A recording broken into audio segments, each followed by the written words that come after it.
ನಮಸ್ಕಾರ ಮೈಸೂರು ಕಾಗೆ ಆಸೆ ಮಕ್ಕಳು.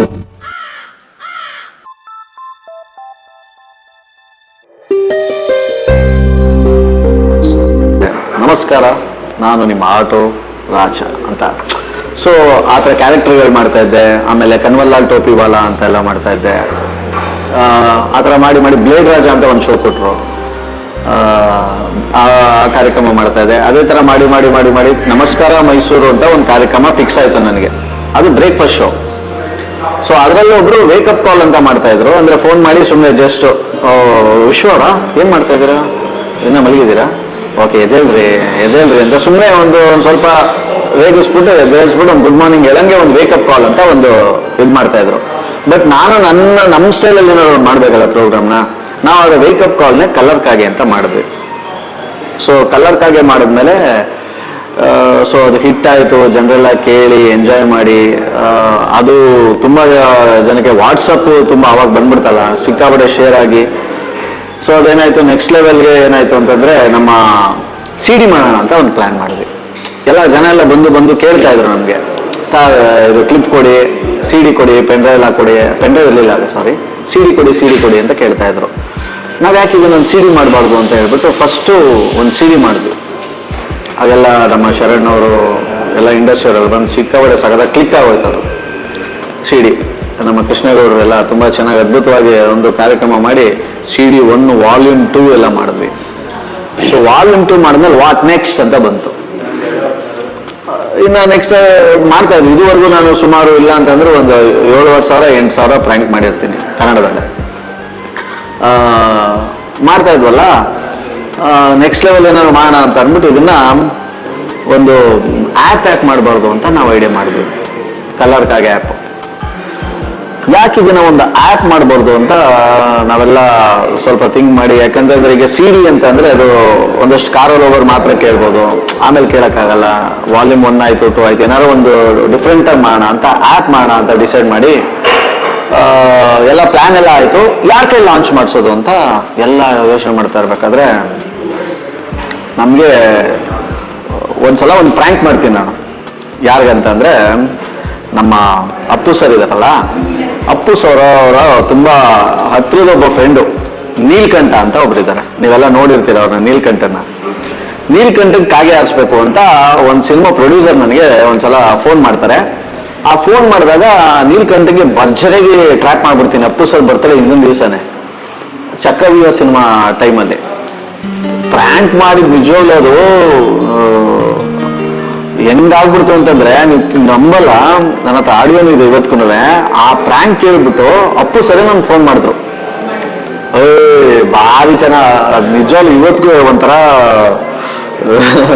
ರೋಮಾಂಚನ ಆಗ್ಬಿಡುತ್ತೆ. ಎಲ್ಲ ಅವ್ರು ಯಾವ ಸೂಪರ್ ಸ್ಟಾರ್ಗಳು ನಮ್ಗೆ ಏನ್ ಕಾಲ್ ಮಾಡಿ ಹೇಳ್ಬೇಕಾ, ನಿಜವಾಗ್ಲು ಅಷ್ಟು ದೊಡ್ಡ ಮನಸ್ಸು, ದೊಡ್ಡ ಗುಣ ನಿಜವಾಗ್ಲು ದೊಡ್ಡ ಮನೆಯವ್ರದು. ಫೋನ್ ಮಾಡಿ ಹೇಳಿದ್ರು ನನಗೆ, ಸಖತ್ತ ಕಾಯಿ ಹಾರಿಸಿದ್ಯಾ ಅವ್ರಿಗೆ. ಒಂದೊಂದು ನಾವು ಪಂಚ್ಗಳು ಹೇಳ್ತಿರ್ತೀವಲ್ಲ, ನಿನ್ ಮಕ ಮುಚ್ಚ ಅದು ಇದು ಎಲ್ಲ, ಒಂದೊಂದು ಪಂಚ್ನು ಎಂಜಾಯ್ ಮಾಡ್ಕೊಂಡು ಹೇಳ್ತಾರೆ ಮೆತ್ತೆ ಅಪ್ಪು ಸರು. ಅವಾಗ ಹತ್ರ ಆಗ್ಬಿಟ್ರು ನನಗೆ ಅಪ್ಪು ಸರು. ನೀವು ನಮ್ಮಲ್ಲಿ ಅಪ್ಪು ಸರ್ ಎಷ್ಟು ಡೀಲ್ ಕೊಟ್ಟಿದ್ದಾರೆ ಅಂತಂದ್ರೆ, ನನಗೆ ಸಿಕ್ತಾಗೆಲ್ಲ ನೀಲ್ಕೊಂಡು ಫೋನ್ ಮಾಡ್ಸರ್, ಮಾಡಮ್ಮ ನೀಲ್ಕಂಠಗೆ ಅಂತ. ಅವ್ನು ಹಣ ನಾನು ಯಾಕಣ ಟಾರ್ಗೆಟ್ ಮಾಡ್ಬಿಟ್ಟಿದ್ಯಾ ಬಿಟ್ಬಿಡೋಣ ಅಂತ ನೀಲ್ಕಂಠ. ಅದಾದ್ರಿಂದ ಕೆಲವು ಸಿಗ್ತದೆ. ಅವರು ಸ್ನೇಹಿತರು ದೇವನಹಳ್ಳಿ ಮಂಜು ಅಂತ ಕೆಲವರು ಇದ್ದಾರೆ. ಅವ್ರ ಹತ್ರ ಇರೋರೆಲ್ಲ ನನಗೆ ನಂಬರ್ ಕೊಟ್ಬಿಟ್ಟು ಇವ್ರು ಸಖತ್ತ ಟ್ರ್ಯಾಪ್ ಮಾಡಮ್ಮ, ನಂಗೆ ಕಳ್ಸಮ್ಮ, ಹಂಗೆ ಅಂತೆಲ್ಲ ಹೇಳ್ತಾ ಇದ್ರು ಅಪ್ಪು ಸರ್. ಈಗ ಹತ್ರ ಆಗ್ಬಿಟ್ಟಿದ್ರಲ್ಲ, ನಾನಂದ್ರೆ ಅಪ್ಪು ಸರ್ ಕೈ ಲಾಂಚ್ ಮಾಡ್ಸೋಣ, ಆಯ್ತು ಮಾಡ್ಸೋಣ ಅಪ್ಪು ಸರ್ ಕೈಲಿ ಅಂತ. ಮೈಸೂರು ಶೂಟಿಂಗ್ ಇತ್ತು, ರಾಜ್ಕುಮಾರ್ ಶೂಟಿಂಗ್ ನಡೀತಾ ಇತ್ತು ಅಲೋಕದಲ್ಲಿ. ನಮ್ಮ ಟೀಮ್ ಎಲ್ಲ ಕರ್ಕೊಂಡು ಹೋದ್ವಿ. ಅಪ್ಪು ಸರ್ ಅಂತೂ ನಿಜವಾಗ್ಲೂ ಯಾಕೆ ಮಾಡಿದ್ರೆ, ಆಯ್ತಮ್ಮ ಮಾಡೋಣ, ನಾನಲ್ಲಿ ಬಂದು ಲಾಂಚ್ ಮಾಡ್ಕೊಡ್ತೀನಿ ಅಂತಾನು ಅಂದ್ಬಿಟ್ರು. ನಮ್ಗೆ ಇನ್ನೇನು, ಅಯ್ಯೋ ಅಪ್ಪು ಸರ್ ಬಂದು ಲಾಂಚ್ ಮಾಡಿದ್ರೆ ಇನ್ನೇನಿಗೆ ಸೂಪರ್ ಹಿಟ್ಟು ಅಂತ ಅನ್ಕೊಂಡು ಡೇಟ್ ಎಲ್ಲ ಫಿಕ್ಸ್ ಮಾಡ್ತೀವಿ, ಬಂದು ಹೇಳ್ತೀವಿ ಅಂತ ಅಂದ್ಬಿಟ್ಟು ಬಂದ್ವಿ. ಓಕೆ ತಗೋಣ, ಡೇಟ್ ಹೇಳ್ತೀವಿ ಅಪ್ಪು ಸರ್ ಅಂದ್ಬಿಟ್ಟು. ಡೇಟ್ ಬಂದು ಹೇಳಿದ್ರೆ ನೆಕ್ಸ್ಟ್ ಕಟ್ ಮಾಡಿದ್ರೆ ಒಂದು ಮೋದಿಯವ್ರು ಬರ್ತಾರೆ ರಾತ್ರಿ 9 ಗಂಟೆಗೆ, ಡಿಸೆಂಬರ್ 8ನೇ ತಾರೀಕು ಅಂತ ಕಾಣಿಸುತ್ತೆ. ಅದು ನೋಟ್ ಬ್ಯಾನ್ ಅಂತಾರೆ. ಎಂತ ಇದಾಯ್ತು ಅಂತಂದ್ರೆ ನಿಜವಾಗ್ಲೂ ಆಗ ಸಿನಿಮಾಗಳಿಗೂ ಸಾಕಷ್ಟು ಏಟ್ ಬಿದ್ದಿರುತ್ತೆ. ಎಸ್ಪೆಷಲಿ ಮಾರ್ಕೆಟಿಂಗ್ ಯಾವ್ಯಾವ್ದು ನಂಬ್ಕೊಂಡಿರ್ತಾರೋ ಎಂಟೈರ್ ಇಂಡಿಯಾ ಎಕ್ಸಾಕ್ಟ್ಲಿ ಬರ್ನ್ ಆಗೋಯ್ತು. ಅದು ಆ್ಯಪ್ ಕನ್ಸೇನಿತ್ತು ಯಾಕಂದ್ರೆ ಕ್ಲೈಂಟ್ಗಳು ಯಾರು ಬರ್ತಾ ಇಲ್ಲ ಇನ್ವೆಸ್ಟ್ ಮಾಡೋರು. ನಮ್ಗೆ ಅದನ್ನ ಮಾಡ್ಬೇಕು ಅಂತಂದ್ರೆ ದುಡ್ಡು ಬೇಕಲ್ಲ. ಒಂದ್ ಕಂಪ್ನಿಗೆ ದುಡ್ಡು ಬೇಕು ಅಂತಂದ್ರೆ ಅದನ್ನ ಕ್ಲೈಂಟ್ ಹಾಕ್ಬೇಕು, ಕಂಪ್ನಿ ಹಾಕ್ಬಿಟ್ಟು ಮಾಡ್ತಿರ್ಲಿಲ್ಲ, ಯಾರು ಇಲ್ಲ ಅಂದ್ಬಿಟ್ಟು ಫೇಲಿಯರ್ ಆಗೋಯ್ತದು. ಅದಾದ್ರೂ ಅಪ್ಪುಸರ್ ನಮ್ದು ಇದಿತ್ತು. ನಾನು ಅವಾಗ ಏನ್ ಮಾಡಿದೆ ಅಂದ್ರೆ ಯೂಟ್ಯೂಬ್ ಚಾನಲ್ ಓಪನ್ ಮಾಡಿದೆ. ಇದಕ್ಕೆ ಮೇನ್ ರೀಸನ್ ಒಬ್ರು ನಮ್ಮ ಅಕ್ಕ ಶಿಲ್ಪಾ ರಿಜಿನಾಲ್ಡ್ ಅಂದ್ಬಿಟ್ಟು, ಡಾಕ್ಟರ್ ಶಿಲ್ಪಾ ರಿಜಿನಾಲ್ಡ್ ಅಂತ. ಆಕ್ಚುಲಿ ನನಗೆ ಇದೆಲ್ಲ ಇಂಟ್ರೆಸ್ಟೇ ಇರಲಿಲ್ಲ ಭಯ. ನನಗೆ FM ರೇಡಿಯೋನೇ ನನ್ಗೆ ಸೂಪರ್ ಟಾಪು. ಯಾರು ಜಿಮೇಲು ಅಂತಂದ್ರೆ ಯಾರಾದ್ರೂ ಇದ್ರೆ ವಿಡಿಯೋ ಅಂದ್ರೆ ಯಾವ ವಿಡಿಯೋ ಆಗಲ್ಲ, ನಂದು ಆಡಿಯೋ ಸಾಕು, ನನ್ಗೆ ಆಡಿಯೋನೇ ಸಾಕು, ರೇಡಿಯೋನೇ ಸಾಕು ಅಂತ ಇದ್ದೆ. ಆ ದಿಮಾಕಲ್ಲಿದ್ದೆ ನಾನು. ಅವ್ರು ನನಗೆ ಇಲ್ಲ ಈ ಥರ ಓಪನ್ ಮಾಡೋಣ ಈ ಥರ ಅಂತ ಅಂದ್ಬಿಟ್ಟು ಅವರು ಇಂಟ್ರೆಸ್ಟ್ ತಗೊಂಡು, ಅವ್ರು ಲೆಕ್ಚರರ್ ಅವ್ರು ಇಂಟ್ರೆಸ್ಟ್ ತಗೊಂಡು ಅವ್ರ ಚಾನೆಲ್ ಕ್ರಿಯೇಟ್ ಮಾಡಿ ಅವರು ಎಡಿಟಿಂಗ್ ಕಲ್ತ್ಕೊಂಡು ನನ್ನ ವಿಡಿಯೋಗೆಲ್ಲ ಫೋಟೋಸ್ಗಳು ಹಾಕಿ ಹಂಗೆ ಅವ್ರು ಅಪ್ಲೋಡ್ ಮಾಡಕ್ ಸ್ಟಾರ್ಟ್ ಮಾಡಿದ್ರು. ನಿಜವಾಗ್ಲೂ ಇವತ್ತು ನನ್ಗೆ ಹೆಂಗಾಗ್ಬಿಟ್ಟಿದೆ ಅಂತಂದ್ರೆ, ಬೇಕಾದ್ರೆ ರೇಡಿಯೋದಲ್ಲಿ ಒಂದ್ ದಿವಸ ರಜಾ ಹಾಕಿದ್ರು ಯೂಟ್ಯೂಬ್ ಡಿಜಿಟಲ್ ಬಿಡಕ್ ಆಗ್ತಲ್ಲ ನನಗೆ. ಹಂಗಾಗ್ಬಿಟ್ಟಿದೆ. ಎಲ್ಲ ಕೇಳಿ ಕೇಳಿ ಕೇಳಿ ಹತ್ತತ್ರ 1 ಮಿಲಿಯನ್ ಗಿಂತ ಜಾಸ್ತಿ ಸಬ್ಸ್ಕ್ರೈಬರ್ಸ್ ಎಲ್ಲ ಆಗಿ ಒಂಥರ ಇದ್ರ ಮಜಾ ಇವತ್ತು ನಿಜವಾಗ್ಲೂ ನನ್ನ ಈ ಲೆವೆಲ್ ಬರಕ್ ಕಾರಣ ಒಂದ್ ಪ್ರಕಾರ ಅವರೇನೆ. ಈ ತರ ಯೂಟ್ಯೂಬ್ ಚಾನೆಲ್ ಓಪನ್ ಮಾಡಿದೆ. ಯೂಟ್ಯೂಬ್ ಚಾನೆಲ್ ಮಾಡ್ತಾ ಇದ್ದಂಗೆ ನಿಜವಾಗ್ಲೂ ನಮ್ಮ ಮನೆಗೆ ಒಂದು ಅಮ್ಮನಿದೊಂದು ಫೋಟೋ ಬೇಕು ಅಂತ ಕೇಳಿದ್ದೀನಿ. ಅವ್ರ ಮೊನ್ನೆ ಮದುವೆ ಆದ್ರಲ್ಲ, ಮಗಂದಲ್ಲ, ಅದಲ್ಲ, ಅವ್ರದೇನೆ. ಯಾಕಂದ್ರೆ ಯಾರು ಮೈಲೇಜ್ ಕೊಡ್ತಾ ಏನೋ ಗೊತ್ತಿಲ್ಲ. ಈ ಕೊರೋನಾ ಅಂತ ಬಂತಲ್ಲ, ಅವಾಗ ಜಸ್ಟ್ ಒಂದು ಗೋಪ್ರೋ ಇಟ್ಕೊಂಡು ನನ್ನ ಚಾನಲಲ್ಲಿ 1-2 ಲಕ್ಷ ಜನ ಸಬ್ಸ್ಕ್ರೈಬರ್ಸ್ ಇದ್ರು. ಗೋಪ್ರೋ ಇಟ್ಕೊಂಡು ನನ್ನ ಹತ್ರ ಕ್ಯಾಮ್ರಾನೂ ಇರಲಿಲ್ಲ. ಗೋಪ್ರೋದಲ್ಲಿ ಶೂಟ್ ಮಾಡಕ್ ಸ್ಟಾರ್ಟ್ ಮಾಡಿದೆ. ಏನು ಕಿತ್ಕೊಂಡೋಗ್ಬಿಡ್ತು ವ್ಯೂಸು. 2-3 ತಿಂಗಳಿಗೆ ಒಳ್ಳೆ ದುಡ್ಡಾಯ್ತು. ನಾನೇನ್ ಮಾಡಿದೆ, ಅವಾಗ ಜನ ಎಲ್ಲ ನೋಡ್ತಾ ಇದಾರಲ್ಲ ಇನ್ನ ಚೆನ್ನಾಗಿ ಮಾಡೋಣ ಅಂತ ಅಂದ್ಬಿಟ್ಟು ಒಂದು DSLR ಕ್ಯಾಮ್ರಾ ತಗೊಂಡೆ. ಕ್ಯಾಮ್ರಾದಲ್ಲೆಲ್ಲ ಪಕ್ಕಾ ಪ್ರೊಫೆಷನಲ್ ಆಗಿ ಶೂಟ್ ಮಾಡಕ್ ಸ್ಟಾರ್ಟ್ ಮಾಡಿದೆ. ಸೊ ಜನ ಎಲ್ಲ ಇನ್ನ ಕೇಳಿ ನೋಡಿ ಎಂಜಾಯ್ ಮಾಡಿ, ಅದರಲ್ಲೂ ಸಾಕಷ್ಟು ಜನ ಸೆಲೆಬ್ರಿಟೀಸ್ಗಳ ಜೊತೆ ಎಲ್ಲರ ಜೊತೆ ಮಾಡ್ಬಿಟ್ಟಿದ್ದೀನಿ. ಆಲ್ಮೋಸ್ಟ್ ಇವ್ರದಂತೂ ನಮ್ಮ ಯಾರು ದುನಿಯಾ ವಿಜಯ್ ಅವ್ರ ಜೊತೆ ಮಾಡಿರ್ಬೋದು, ರಕ್ಷಿತ್ ಶೆಟ್ಟಿ ಜೊತೆ ಆಗಿರ್ಬೋದು, ಅರ್ಜುನನಿ ಅವರು, ಆಲ್ಮೋಸ್ಟ್ ಎಲ್ಲ ಸೆಲೆಬ್ರಿಟಿ, ನಮ್ಮ ಡಿ ಬಾಸ್ ಅವ್ರ ಜೊತೆ ಎಲ್ಲ ಜೊತೆ ಒಂಥರ ಇದು ಒಂಥರ ಬೇರೆನೇ ಮಜಾ ಕೊಡುತ್ತೆ. ಬೇರೆ ಇಂಟರ್ವ್ಯೂ ಮಾಡ್ಬೋದು, ಯಾರೇ ಮಾಡ್ಬೋದು. ಒಂಥರ ಈ ತರ ಇದ್ದಾಗ ಅದು ಒಂಥರ ನೆಕ್ಸ್ಟ್ ಲೆವೆಲ್, ಒಂಥರ ಒಳ್ಳೆ ಮಜಾ. ನನಗೂ ಒಂಥರ ಈಗ ಎಲ್ಲರೂ ಇಂಟರ್ವ್ಯೂ ಮಾಡ್ತಾರೆ, ಎಲ್ಲರೂ ಮಾತಾಡ್ಬಿಡ್ತಾರೆ, ಆದ್ರೆ ನಮ್ದು ಹಂಗಾಗಲ್ಲ. ಒಂಥರ ಇದು ಪ್ರ್ಯಾಂಕೆ. ನಿಜವಾಗ್ಲೂ ನಾನು ಕೆಲವ್ರು ಕೇಳ್ತಾರೆ ಎಷ್ಟು ಅಂತ ಮಾಡ್ತೀಯ, ಹೆಂಗ್ ಮಾಡ್ತೀಯ ಅಂತ. ಅದೇನೋ ಗೊತ್ತಿಲ್ಲ, ನಾನು ಕರೆಂಟ್ ಅಫೇರ್ಗಳ ಮೇಲೆ ಮಾಡೋದ್ರಿಂದ ಅದು ಎಷ್ಟು ಮಾಡಿದ್ರು ಖಾಲಿನೇ ಆಗಲ್ಲ. ಕ್ರಿಯೇಟಿವ್ ಮಾಡ್ತಾ ಇದ್ರೆ ಸೊ ಮಾಡ್ತಾ 1 ಮಿಲಿಯನ್ ಸಬ್ಸ್ಕ್ರೈಬರ್ಸ್ ಆದರು. ಸೊ ನಮ್ಮ ಅರುಣ್ ಯೋಗಿರಾಜ್ ಅವರು, ನಮ್ಮ ಶ್ರೀರಾಮ ಮೂರ್ತಿಯನ್ನ ಕೆತ್ತಂತ ನಮ್ಮ ಮೈಸೂರಿನವರು, ಅದನ್ನ ನನಗೆ ಇದು ಮಾಡಿಕೊಟ್ರು, ಅನ್ಬಾಕ್ಸ್ ಮಾಡಿಕೊಟ್ರು. ತುಂಬ ಥ್ಯಾಂಕ್ಸ್ ಅವ್ರಿಗೂ, ಥ್ಯಾಂಕ್ ಯು ಸೋ ಮಚ್. ಅದರಲ್ಲೂ ಸ್ಪೆಷಲ್ ಆಗಿ 1 ಮಿಲಿಯನ್ ಮಾಡಿದಂಥ ನಿಮಗೂ ಕೂಡ ಧನ್ಯವಾದಗಳು. ಹಿಂಗೆ ಸೊ ಇದು ಒಂದು ಪಾರ್ಟ್. ಸೊ ನೀವು ಇಷ್ಟೊತ್ತು ಕೇಳಿದ್ದು ಸುನಿಲ್ ಹೆಂಗೆ ಪ್ರ್ಯಾಂಕ್ ಮಾಡ್ದ, ಹೆಂಗೆ ಮಜಾ ಮಾಡ್ದ, ಹೆಂಗೆ ಎಲ್ಲ ಸೆಲೆಬ್ರಿಟಿಗಳೆಲ್ಲ ಹೆಂಗ್ ಕೇಳ್ತಾರೆ ಏನು ಅಂತ. ಅದು A ಸೈಡು. B ಸೈಡ್ ಏನಂತ ಅಂದ್ರೆ, ಇದಕ್ಕೆ ನಾವು ಎಷ್ಟು ರಿಸ್ಕ್ ತಗೊಂಡಿರ್ತೀವಿ ಅಂತ. ಯಾಕಂದ್ರೆ ತುಂಬಾ ನೀವೇ ಯಾರು ನಿಮ್ಗೆ ಗೊತ್ತಿರೋಲ್ಲ ಮಾಡಿ 1 ನಿಮಿಷದಲ್ಲಿ ಏನಾರು ಆಗ್ಬಿಡ್ಬೋದು. ಅದು ತುಂಬಾ ಸೆನ್ಸಿಟಿವ್. ಕೇಳಕ್ ನಿಮ್ಗೆ ಎಷ್ಟು ಅದು ಹಿತ ಆಗುತ್ತೋ, ಎಷ್ಟು ಖುಷಿ ಕೊಡುತ್ತೋ. ನಾವು ಕತ್ತಿ ಮೇಲೆ ಹಂಗೆ ಕೂತ್ಕೊಂಡಿರ್ತೀವಿ. ಯಾವ ಟೈಮಲ್ಲಿ ಹೆಂಗ್ ಬೇಕಾದ್ರೂ ಆಗ್ಬೋದು. ಯಾರಿಗೋ ಒಬ್ರು ಹಾರ್ಟ್ ಬೀಟ್ ಜಾಸ್ತಿ ಆಗ್ಬಿಟ್ಟಿರುತ್ತೆ, BP ಇರುತ್ತೆ, ಅವ್ರಿಗೆ ಹಾರ್ಟ್ ವೀಕ್ ಇರುತ್ತೆ. ಆಮೇಲೆ ಕೆಲವರು ಮೊಬೈಲ್ ಇಟ್ಕೊಂಡು ಹಿಂಗೇ ಹೋಯ್ತಿರ್ತಾರೆ ಮಾತಾಡ್ತಾ. ಮಕ್ಕಳು ಹಿಂಗೆ ಹೊಟ್ಬೋದೆ, ನನಗೆ ಗೊತ್ತಿಲ್ಲ.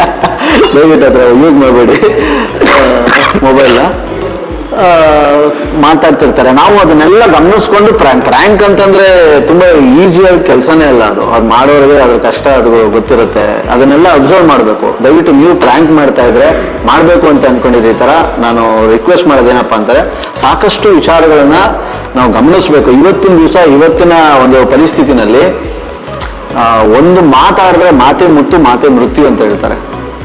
ಸೊ ತುಂಬಾ ವಿಚಾರಗಳನ್ನ ಪೊಲಿಟಿಕಲಿ ರಾಂಗ್ ನಾವು ಮಾತಾಡೋದು, ಯಾವುದೇ ಜಾತಿ ಧರ್ಮ, ಸುಮ್ಮನೆ ನನಗೆ ಬಯಸ್ಕೊಳ್ತೀನಿ ಅಂತ ಹೇಳ್ತಾರಲ್ವ. ಈಗ ಬಯಸ್ಕೊಳ್ಳೋದು ನಂದೇನು ಗೊತ್ತಾ, simple concept, Charlie Chaplin concept ನಂದು.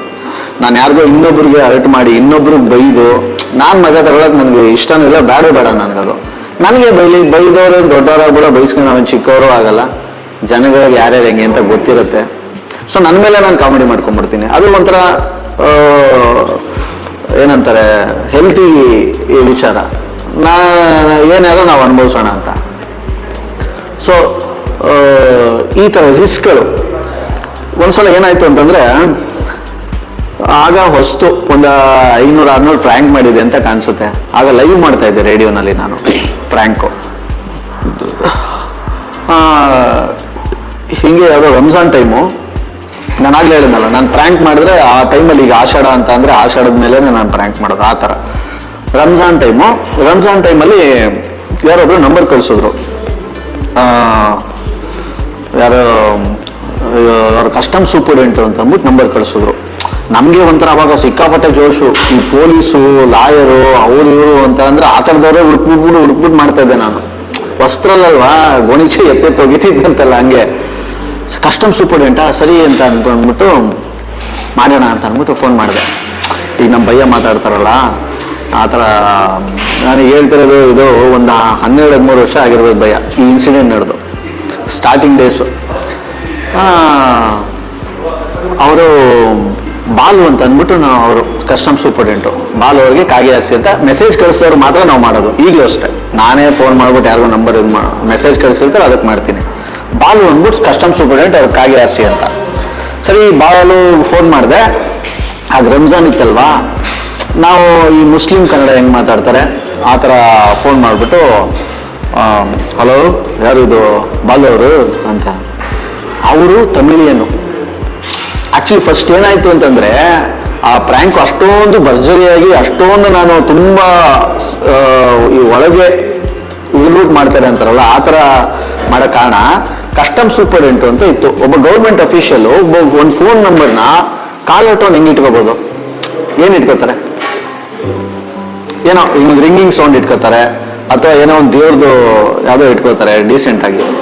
ಈ ಬಾಲು ಫೋನ್ ಮಾಡ್ತೀನಿ, ಫೋನ್ ಮಾಡಿದ್ರೆ ಕಬಡ್ಡಿ ಕಬಡ್ಡಿ ಕಬಡ್ಡಿ ಕಬಡ್ಡಿ ಅಂತ ತಮಿಳ್ ಸಾಂಗ್ ಬರ್ತಾಯಿದೆ. ನಾನು ಇನ್ನೇನು ಕಸ್ಟಮ್ ಸೂಪರ್ಡೆಂಟ್ ಅಂತ ಅಂತಾರೆ, ಒಂದು ಅಫಿಷಿಯಲ್ ಇದು ಪೊಸಿಷನ್ ಅವರೇ, ಇದೇನಾದ ಕಬಡ್ಡಿ ಕಬಡ್ಡಿ ಕಬಡ್ಡಿ ಅಂತ ಆಡ್ಬರ್ತಾ ಇದೆಲ್ಲ, ಎಲ್ಲೋ ಫೇಕ್ ಇರಬೇಕು, ನಮ್ಗೇನು ಕಾಗೆ ಹಾರಿಸ್ಬಿಡೋಣ ಅಂತ ಅನ್ಕೊಂಡು ಕಬಡ್ಡಿ ಕಬಡ್ಡಿ ಕಬಡ್ಡಿ ಅಂದ್ರೆ ಟಕ್ ಅಂದ್ರೆ ಹಲೋ ಅಂತ ಅಂದ್ರ ಅಯ್ಯಪ್ಪ, ಹಲೋ ಯಾರು ಬಾಲು ಅವರು ಅಂತ. ಯಾರು ಏನು ಅಂತ ಅಂದ್ರ ಅವರು ಹಿಂಗೆ ಮಾತಾಡಿದ್ರು. ಇಲ್ಲಿ ಸರ್ ನಮ್ದು ಫಯಾಜ್ ಅಂದ್ಬಿಟ್ಟು ಅಂತ. ಏನಪ್ಪ ಏನಕ್ಕೆ ಮಾಡಿದ್ಯಾ ಅಂತ ಅಂದ್ರೆ ಅವರು ಹಿಂಗೆ ಮಾತಾಡ್ತಿದ್ದವರು. ಎಲ್ಲಿ ಸರ್ ನಮ್ದು ಇಲ್ಲಿ ಅನ್ನ ಹೇಳಿ ಕಳಿಸಿದ್ದು, ಇಲ್ಲಿ ನಮ್ದು ಕಜಿನ್ ಬ್ರದರ್ ಇಲ್ಲಿ ದುಬೈಯಿಂದ ಬರ್ತಾವ್ ಏರ್ಪೋರ್ಟ್ ಅಲ್ಲಿ ಲಾಕ್ ಆಗ್ಬಿಟ್ಟವನೆ. ಯಾರು ಮಾತಾಡ್ತಿದ್ಯಪ್ಪ ನೀನು, ಮಡ್ಕೋ ಅಂತ ಅಂದ್ಬಿಟ್ಟು ಕಟ್ ಮಾಡ್ಬಿಟ್ರು. ಸಾಕಲ್ಲ ಅವ್ನಿಗೆ ಹಿಂಗೆ ಸಿಕ್ತಲ್ಲ, ಹಿಂಗೆ ಪುನಃ ಬಿಟ್ಟಿಲ್ಲ, ಪುನಃ ಫೋನ್ ಮಾಡಿದ್ದೆ ನಾನು. ಕ್ಯಾ ಸಾರ್ ಹಿಂಗೆ ಕಟ್ ಮಾಡ್ತೀರಿ ನೀವು? ಏನಪ್ಪ ಏನಕ್ಕೆ ಮಾಡಿದ್ಯಾ ಸಾರ್? ಬಿಸ್ಕೆಟ್ ಅಂತಂದೆ ನಾನು. ಏನು ಬಿಸ್ಕೆಟ್? ಹಂಗೆಲ್ಲ ಮಾತಾಡಬಾರ್ದು ಸಾರ್, ಕೇಳಿ ಏನು ಪರ್ಸೆಂಟೇಜ್ ಎಲ್ಲ ಹೇಳ್ಬಿಡಿ, ನಮ್ದು ಎಲ್ಲ ಕಾಯ್ಕೊಂಡು ನಿಂತವನೇ ಅಂದ್ಬಿಡು ಏರ್ಪೋರ್ಟ್ ಒಳಗೆ, ಹಂಗೆ ಹಿಂಗೆ ಅಂತ. ಮಾಡ್ಕೋ ಫೋನು ಅಂತ ಅಂದ್ಬಿಟ್ಟು ನನಗೆ ಒಂದು 2.5 ನಿಮಿಷ ಕಂಟೆಂಟ್ ಆಯ್ತು.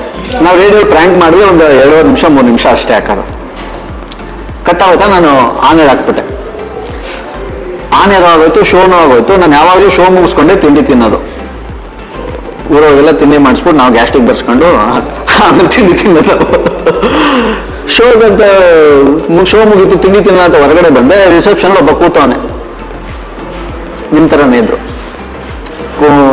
ನಾನು ಅನ್ಕೊಂಡೆ ಸೆಕ್ಯೂರಿಟಿ ಫಾರ್ಮರ್ಸ್ ನೋಡಕ್ಕೆ ಯಾರೋ ಬಂದವ್ರೆ ಅಂತ ಅಂದ್ರು. ಯಾರೋ ಬರ್ತಿರ್ತಾರಲ್ಲ ನೋಡಕ್ಕೆ ಅಥವಾ ಏನಾರು ಮೀಟ್ ಮಾಡಕ್ಕೆ ಅಂತ ಅನ್ಕೊಂಡು, ಹೌದಾ ಬಂದೆ ಅಂದ್ಬಿಟ್ಟು ಬಂದೆ. ಹೇಳಿ ಸರ್, ಯಾರು ನೀವು? ಸುನಿಲ್ ನೀವೇನಾ ಅಂತ. ಹೌದು ಸರ್, ನೀವ್ಯಾರು? ನಾನು ಪ್ರಶಾಂತ್ ಅಂದ್ಬಿಟ್ಟು CCB ಇಂದ ಕೂತ್ಕೊಳ್ಳಿ ಅಂತ ಅಂದ. ಸರಿ ಅಂದ್ರು.